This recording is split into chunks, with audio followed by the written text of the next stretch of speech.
I know how most of the discussions go whenever we compare the Cybertruck to the Rivian R1T. The Cybertruck looks weird, but it's way more durable, it has better range, and it's way cheaper. And the Rivian looks clean, but a lot more traditional when it comes to pickup trucks, and it has tank turn and quad motors, which is cool. But that discussion gets old pretty fast. But the comparison I haven't seen very much is the Rivian R1S versus the Tesla Model X, which honestly I'm bringing this up because in this case, I think Rivian has quite a few advantages over Tesla, and normally Tesla kind of dominates every field they go into, especially in the all-electric field, so that's why I'm very excited to see the Rivian R1S launching later this year in August, and now with the refreshed Model X, we can have a bit more up-to-date thoughts, but honestly, I think the new refreshed Model X probably hurts its competition against the R1S, if anything, mostly because of that increased price point. It's kind of a drawback. I mean, the Model X is kind of an amazing car now. I mean, with all the great new features they brought to the interior and 10 teraflops of gaming performance and the screen in the back and everything, and of course,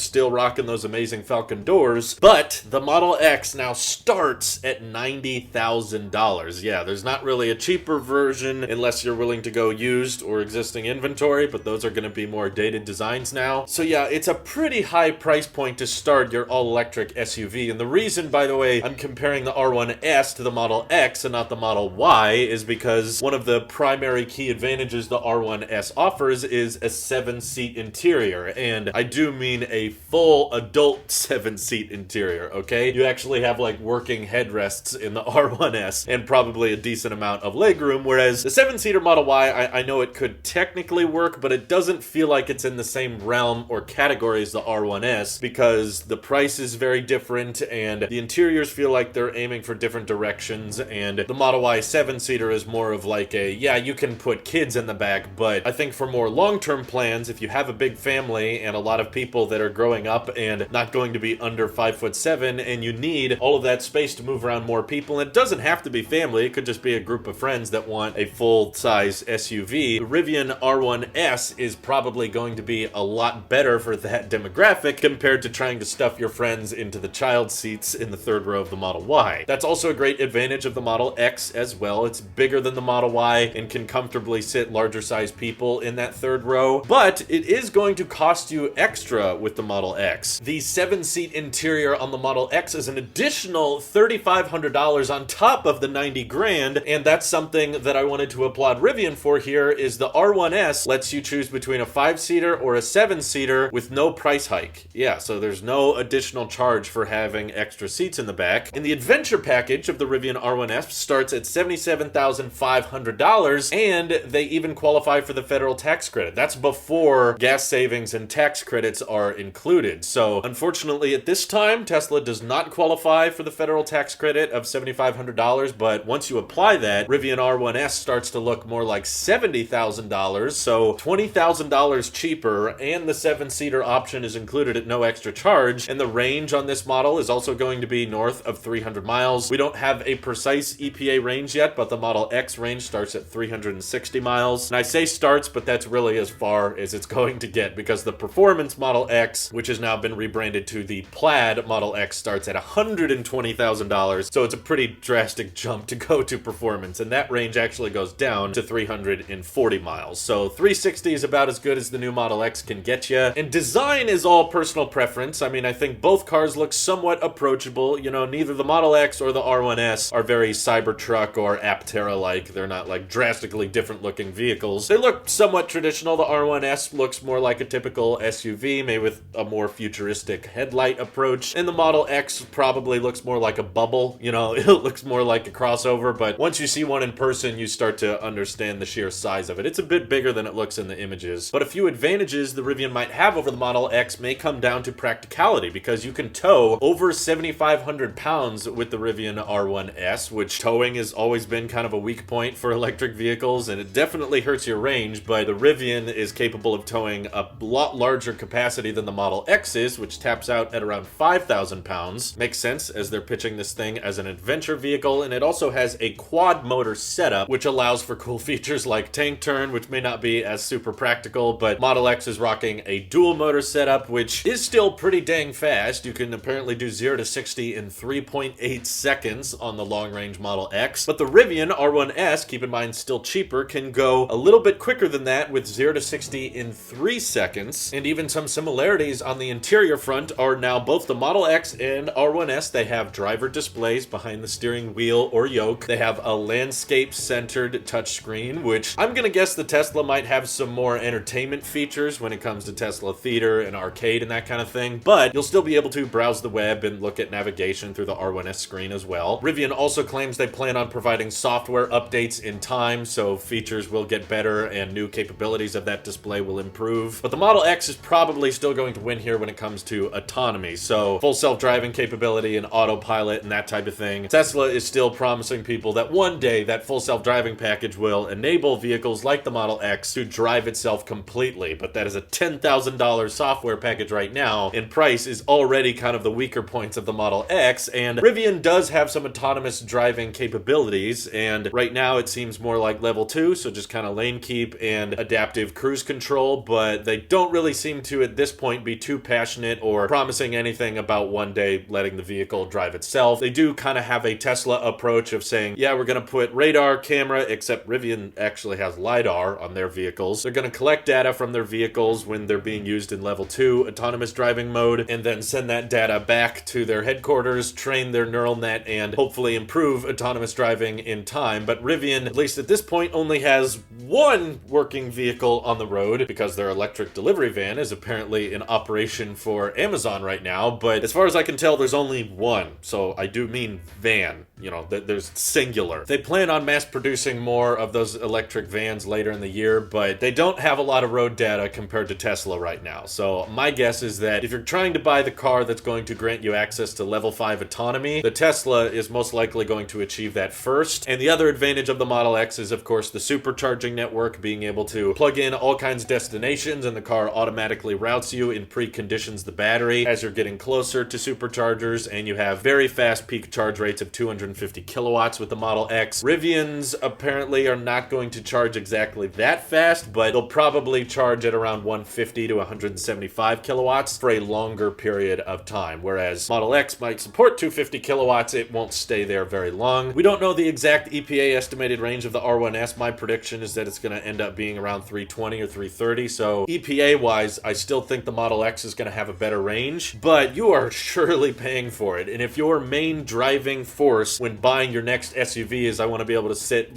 7 full-size adults, I want to go over 300 miles, and I want it to be practical and have lots of cargo space and that type of thing, I think the Rivian R1S might actually have quite a few compelling reasons for you to go for it instead of the Tesla Model X, mostly because of the price of that vehicle being so high. And if you're willing to compromise with a Model Y, which is going to be probably a bit less premium interior, and it's not going to let you sit people in the third row very well, then yeah, the Model Y is probably going to be the much cheaper option that still has great entertainment, autonomous driving, and supercharging capabilities. But when it comes to that premium full-size SUV market, I gotta hand it to Rivian. They've made a very compelling offer here, and this is not counting the lower range variant they plan on releasing later. We don't know the prices of it yet, but Rivian does say that in time they will launch a 250 mile range version of the R1S that will probably be under $70,000, and that's before the federal tax credit. So once you start factoring that in, you'll get even prices pretty close to that of the Tesla Model Y, which the standard range version is going to be around $42,000, but you're still going to have to pay extra for the 7-seater option, pushing you closer to $45,000. So I think Rivian might have something here, and I feel like not that many people are talking about it, so I wanted to give them some credit and let you guys know, yeah, I'm a Tesla fanboy, but I acknowledge a good deal and I acknowledge a great electric SUV when I see one, and the R1S looks pretty awesome. So feel free to let me know your guys' thoughts on the R1S or the Tesla Model X. Which one would you get if you had the money? Thank you all for watching. Hope you have an excellent rest of your day.